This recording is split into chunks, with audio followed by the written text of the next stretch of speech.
पूनम का परिवार बहुत गरीब था। घर में पूनम 5 बहनों में सबसे बड़ी थी। पूनम के माता पिता मजदूरी करते थे, इसलिए घर का सारा काम पूनम ही संभालती थी। पूनम, रोटी बन गई तो बापू को दे दो। माँ, बापू को मैंने खिला दिया, आप भी खा लो। सुबह से काम पर गए हुए होते हो, कितनी मेहनत करते हो। सबने खा लिया ना? हाँ माँ, हम सबने खा लिया, तुम रह गई हो बस। पूनम अपनी माँ से झूठ बोल रही थी। कुछ देर पहले सबको खिलाने के बाद ये 2 रोटी बची है। माँ ने सुबह से कुछ नहीं खाया होगा, मैं ये रोटियां माँ के लिए रख देती हूँ। माँ, ये लो, रोटी खा लो। मेरी बच्ची कितनी सयानी है, सबका कितना ख्याल रखती है। पूनम खुद भूखी रहकर अपनी माँ और बाकी घर वालों को खाना खिला देती है। पूनम के माँ बापू को कुछ दिनों से मजदूरी का काम मिलना बंद हो गया था, इसलिए पैसों की दिक्कत बढ़ती जा रही थी। सुमन, मजदूरी का काम कुछ समय तक मिलना मुझे तो मुश्किल ही लग रहा है। सही कह रहे हो, मैं भी इसी चिंता में हूँ, सब कुछ कैसे होगा। अरे क्या हुआ तुम्हें, कुछ बोलते क्यों नहीं? पूनम, विभा, आशा, निशा, वर्षा, जल्दी आओ। देखो तुम्हारे बापू कुछ बोल नहीं रहे, बात करते करते अपना सीना पकड़कर लेट गए। माँ, घबराओ नहीं, मैं बराबर वाले डॉक्टर साहब को बुला कर लाती हूँ। पूनम भागती हुई पड़ोस के डॉक्टर को लेकर आती है। इन्हें हार्ट अटैक आया है, इन्हें हॉस्पिटल ले जाना पड़ेगा। पूनम के पिता को हार्ट अटैक आया था, जिस कारण घर में परेशानियां और बढ़ गई। पहले तो कमाने वाले 2 थे, अब सिर्फ सुमन ही थी जो मजदूरी का काम तलाश कर घर को चला रही थी।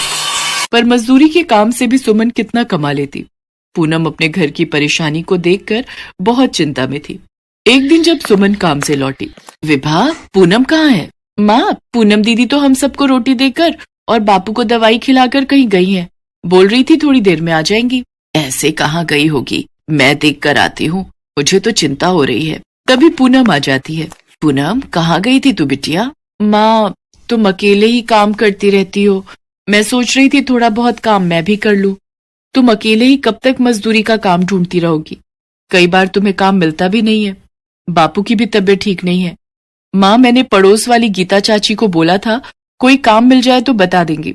मुझे एक होटल में बर्तन धोने का काम मिल गया है, एक दिन के 50 रुपए देंगे, बस थोड़ी देर के लिए जाया करूंगी। पूनम की बातें सुनकर उसके माता पिता की आंखों में आंसू आ जाते हैं। अगले दिन से पूनम घर का सारा काम करके होटल में बर्तन मांजने चली जाया करती थी।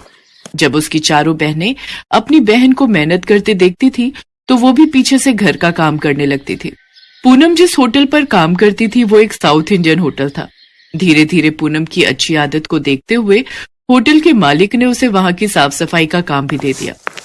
अब पूनम बर्तन के साथ साथ होटल की साफ सफाई भी संभालने लगी। एक दिन, पूनम, ये क्या कर रही है बिटिया? माँ, ये डोसे का घोल बच गया था तो मालिक ने मुझे दे दिया। मैंने सोचा क्यों ना मैं भी इस पेस्ट से डोसा बनाकर आप सबको खिलाऊं। ये 2 आलू रखे थे, मैंने भरने के लिए उबाल लिए। पूनम दीदी, मैं तो 2 डोसा खाऊंगी। दीदी मैं भी, और मैं ज्यादा आलू वाला। पूनम सबके लिए डोसा बनाती है।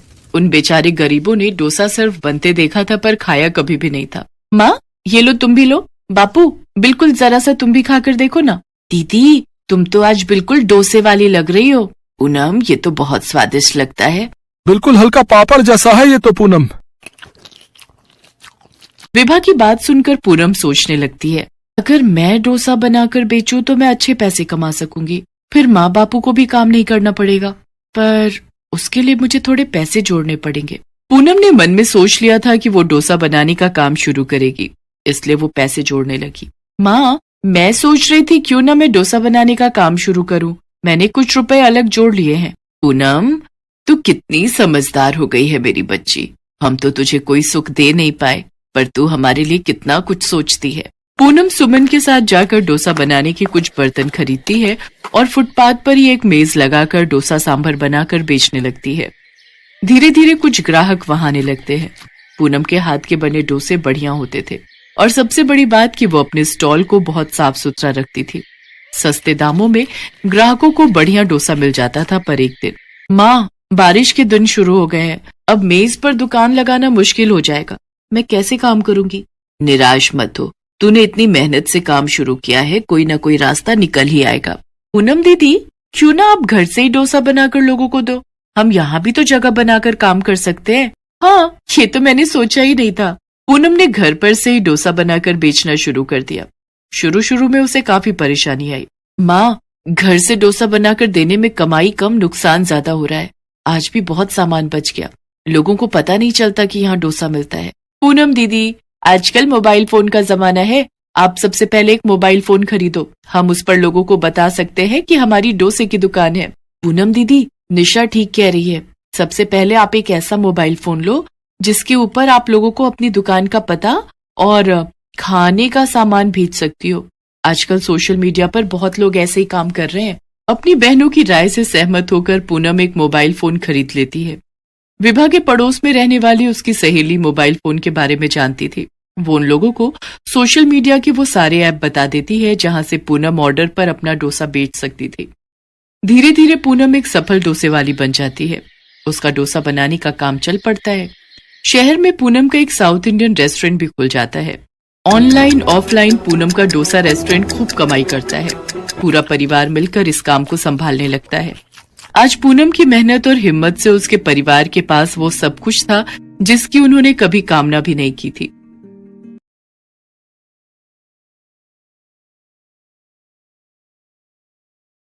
शहर से दूर एक चंपानगर नामक गांव था। इस चंपानगर नाम के पीछे बहुत ही भूतिया घटना है। शहर से दूर होने के कारण यहाँ दुकान यातायात की बड़ी समस्या थी। कोई भी जरूरी सामान लेने जाना हो तो सीधा शहर जाना पड़ता था। उसी गांव में चंपा अपनी छोटी बहन चमेली और बाबा के साथ रहती थी।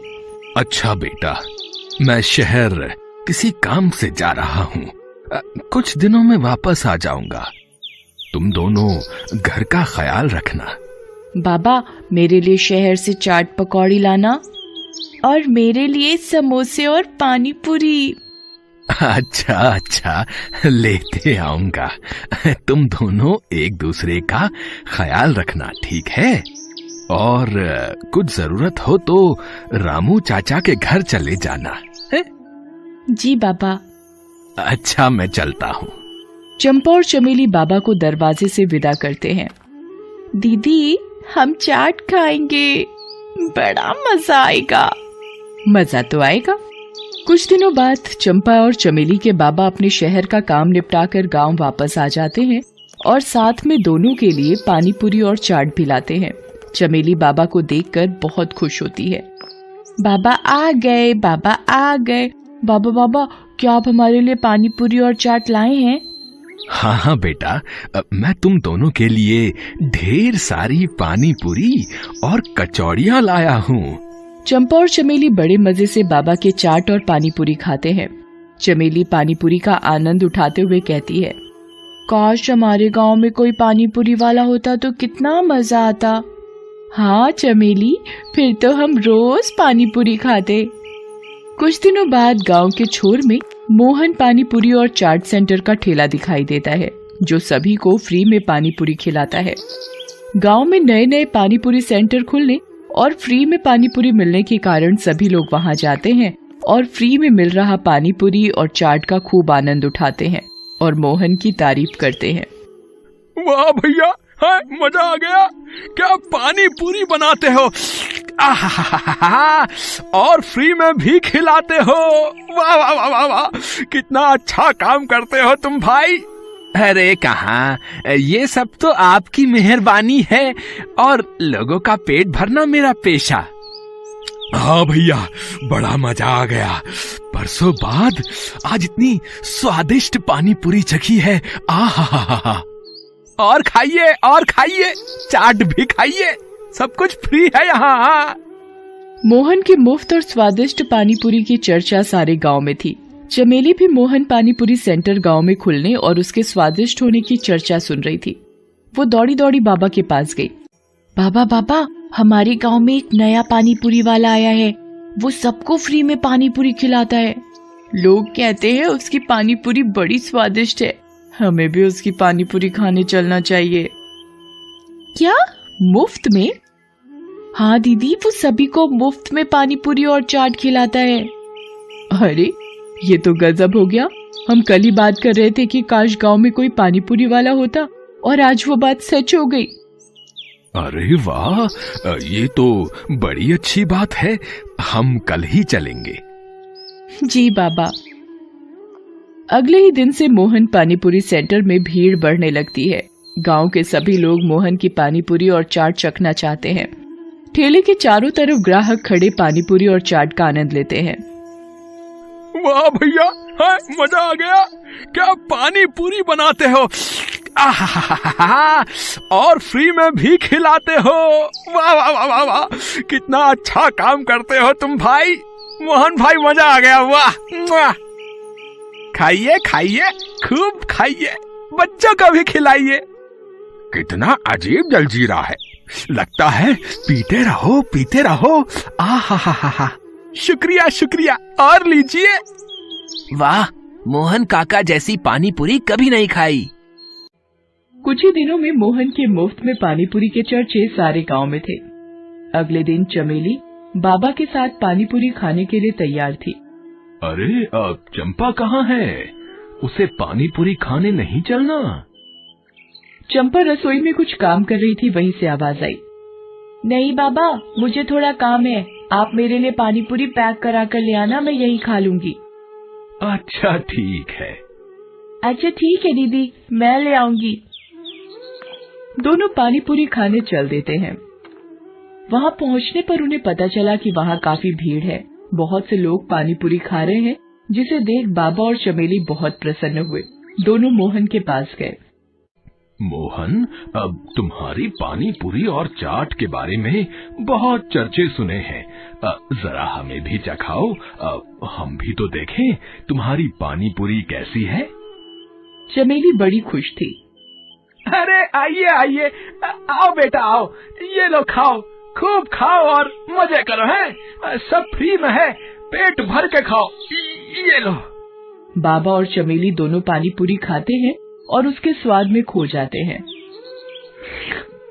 वाह मोहन वाह, जैसा सुना बिल्कुल वैसा ही पाया। आहा, कितनी स्वादिष्ट पानी पूरी है। वाह, मजा ही आ गया। वाह मोहन काका, मजा आ गया।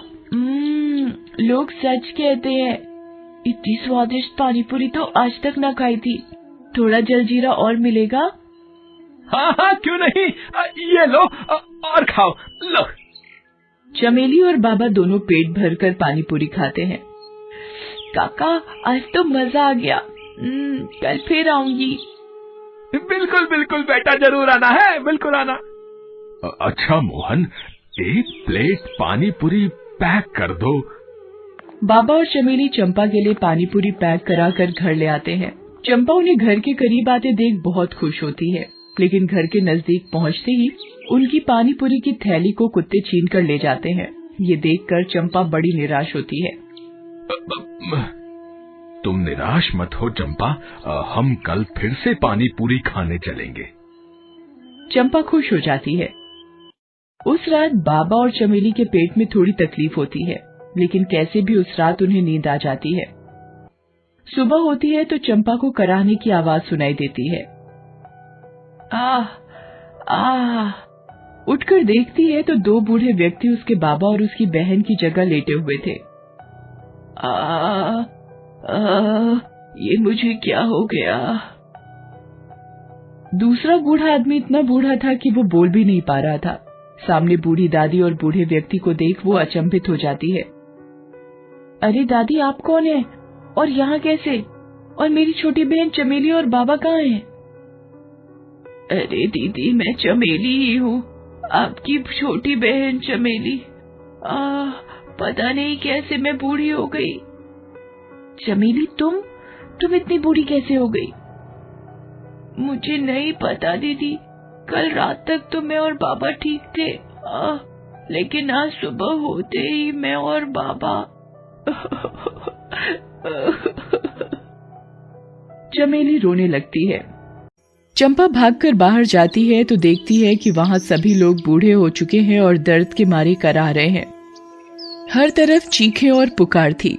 चंपा दौड़कर रामू चाचा के घर जाती है। वो भी बूढ़े हो चुके थे। रामू चाचा आप कहाँ हैं? खटिया में पड़े रामू चाचा की आवाज सुनाई दी। बेटा, मैं यहाँ हूँ, तुम ठीक हो? हाँ मैं तो ठीक हूँ रामू चाचा, पर ये सब क्या हो रहा है? सभी लोग बूढ़े कैसे हो गए? पता नहीं बेटा, कल तक तो सब बढ़िया था। जब से मोहन पानी पूरी और चाट सेंटर की पानी पूरी खाई है, तब से पेट कुछ खराब रहने लगा। और आज सुबह उठा तो पूरा गांव बूढ़ा हो चुका था, और मैं भी। चंपा को लगा जरूर इसमें मोहन पानीपुरी वाले का ही हाथ है, वरना कोई चाट और पानीपुरी फ्री में क्यों खिलाता। रात होने पर चंपा छुपकर मोहन के ठेले के पास जाती है तो वहां मोहन दिखाई देता है। वो जोर जोर से हंस रहा था। ये पानीपुरी नहीं, मेरे रसायन का कमाल था। अब मैं कभी बूढ़ा नहीं होऊंगा। चंपा चुपके चुपके ये सब देख और सुन रही होती है। अच्छा तो ये बात है। मोहन खुशी में इतना पागल हो गया कि उसका रसायन का डिब्बा उसके ठेले से नीचे गिर गया, मगर उसने ध्यान नहीं दिया और वो अपना ठेला लेकर वहां से चला गया। चंपा उस रसायन के डिब्बे को उठाकर घर ले आती है। अगले दिन चंपा बहुत ही स्वादिष्ट पकवान बनाती है और मोहन के पास जाती है। मोहन काका, मुझे भी पानीपुरी खिला दो। चंपा को देख मोहन सोच में पड़ जाता है। अरे ये लड़की कैसे बच गई? कोई बात नहीं, आज इसकी भी उम्र छीन लूंगा। अरे बेटा, आओ आओ, आओ तुम भी खाओ, ये लो है। पर एक शर्त है, आप इतने दिनों से हमें फ्री में पानीपुरी और चाट खिला रहे हो, इसलिए आज मैं भी आपके लिए कुछ लाई हूँ। ये लीजिए, पहले आप मेरे हाथों से बने हुए स्वादिष्ट व्यंजन खाइए, तो अभी मैं पानीपुरी खाऊंगी। चंपा सारे व्यंजन मोहन को दिखाती है। मोहन इतने सारे स्वादिष्ट पकवानों को देखकर खुद को रोक नहीं पाता। अरे बस इतनी सी बात है, मैं अभी खा लेता हूँ। जैसे ही मोहन खाना खत्म करता है वो धीरे धीरे बूढ़ा होने लगता है। ये क्या हो रहा है मुझे? चंपा हंसती है।